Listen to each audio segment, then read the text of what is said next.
So just finished the pour for the next lift on this 48-foot tall DIY passive ICF house, and I thought I'd go ahead and share some of the tips that I learned in terms of bracing a 24-foot long steel beam that goes across my garage.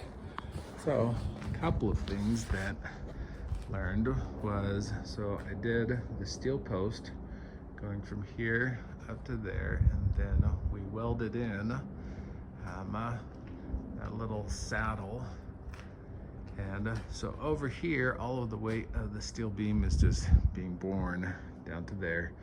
Still need to do another layer of concrete on my garage floor, but that's just the structural. There's actually room underneath the garage.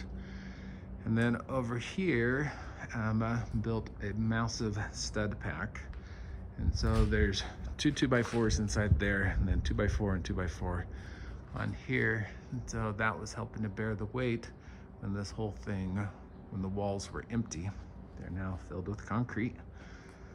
And then did another even larger stud pack. So this is, I believe, one 2x4 there, one 2x4 on the other side, and then three 2x4s going all the way in. And then it's bearing down on the concrete. But that was able to hold up this 1,200-pound steel beam that goes across the garage. And then because the steel beam actually goes into the concrete wall, I needed to figure out some way to keep the concrete from pouring out during the pour. And so you can see, came up with the 2x4s right there. And then this 2x4 spans there to just help keep all the concrete from pushing out. On the other side, I've actually removed it. So you can see right here, I ended up cutting some foam, foamed it in, and then this also had all the 2x4s. But it did a good job of keeping all the concrete in. And put some more foam and foam to that in. That kept all the concrete as well.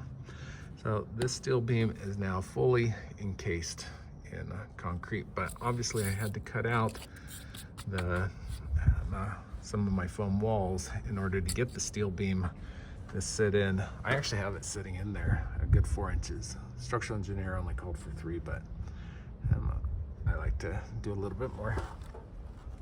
Anyways, hopefully that helps someone else if they're doing a DIY very heavy steel beam across their garage. This is how I was able to keep the steel beam from falling down for, I don't know, probably 2 months while I was building the rest of the walls.